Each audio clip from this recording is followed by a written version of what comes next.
तो दोस्तों फाइनली वो समय आ चुका है जिन लोगों ने कभी ये कहा था कि मेक इन इंडिया या आत्मनिर्भर भारत इस समय भारत के लिए संभव है ही नहीं, उन्हें खोपचे में लेकर पूछने के लिए कि ये रिपोर्ट आखिर कौन से निकल कर आई है। जी हाँ, क्योंकि आज मैं आपको इस वीडियो में एक ऐसी रिपोर्ट के बारे में जानकारी देने जा रहा हूं जिसने न केवल भारत के इंपोर्ट्स कम किए हैं जो कि चाइना से हुआ करते थे, बल्कि भारत द्वारा जो एक्सपोर्ट किए जा रहे हैं उनमें भी बढ़ोतरी हुई है। और बढ़ोतरी तो हुई है, लेकिन भारत के एक्सपोर्ट की वजह से चाइना का एक्सपोर्ट कम हुआ है और इस तरह से हमने यूरोपियन देशों और अमेरिका में चाइना का बना बनाया मार्केट छीनने की कोशिश की है। और यहाँ पर बताया जा रहा है कि 1877 नए उत्पादों को हम लोगों ने उत्पादित करके इन देशों को एक्सपोर्ट किया है, साथ में इंपोर्ट्स बंद किए हैं। तो इससे बड़ी खबर इस समय कोई और दूसरी नहीं हो सकती। आने वाले कुछ ही समय में हम लोग चाइना को और बड़े झटके देने जा रहे हैं। तो चलिए आंकड़ों को जानते हैं। उससे पहले आप सभी को याद होगा कोविड पेंडेमिक के दौरान जो सेकेंड वेव भारत में आई थी, उस समय भारत का इंफ्रास्ट्रक्चर एक तरह से नाकाम हो गया था, ऐसा कहा जा सकता है। उन चीजों की आवश्यकता पड़ रही थी जिनके बारे में हम लोगों ने कभी सोचा नहीं था और इस वजह से उन चीजों का उत्पादन भारत में होता ही नहीं था। पीपीई किट हो गए, मास्क हो गए, ग्लव्स वगैरह हो गए या फिर अन्य मेडिकल उपचार के साधन हो गए जिनकी अमूमन रिक्वायरमेंट नहीं होती। तो इन सारी चीजों को लेकर भारत अचानक से दूसरे देशों के ऊपर बहुत बड़े स्केल पर निर्भर हो गया था। उस समय चाइना द्वारा भी भारत की मदद करने की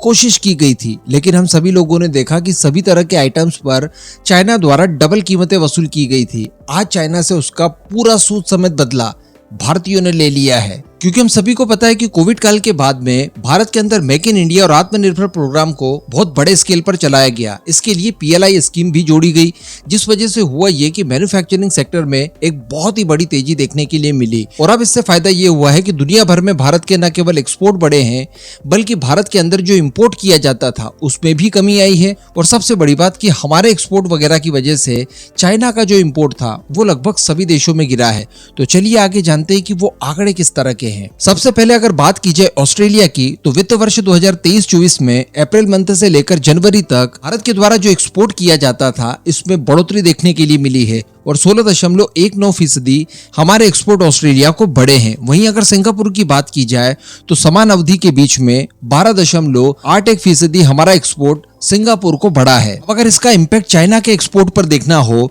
तो चाइना का एक्सपोर्ट अमेरिका के अंदर इसी समय अवधि के बीच में 4.01% कम हुआ है। तो वहीं पर यूरोप के देश जर्मनी में चाइना का जो एक्सपोर्ट था वो 5.35% घट चुका है। और ये जो गिरावट आई है चाइना के एक्सपोर्ट में, ये भारत के एक्सपोर्ट में बढ़ोतरी है।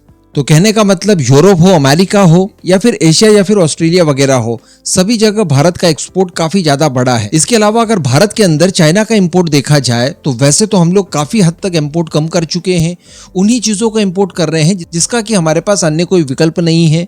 इन सब के बावजूद भारत ने चाइना का जो इंपोर्ट था वो 2.58% कम कर दिया है। इसके अलावा दोस्तों पीएलआई स्कीम वगैरह से मैन्युफैक्चरिंग सेक्टर में भी काफी बूम देखने के लिए मिला है और जो मैन्युफैक्चरर्स थे उनकी स्थिति काफी ज्यादा सुधरी है। क्योंकि मैं आपको बता दूं कोविड पीरियड के दौरान मैन्युफैक्चरर्स की जो संख्या थी भारत के अंदर वो काफी गिर गई थी और ये पहुंच गई थी 1.51 लाख तक।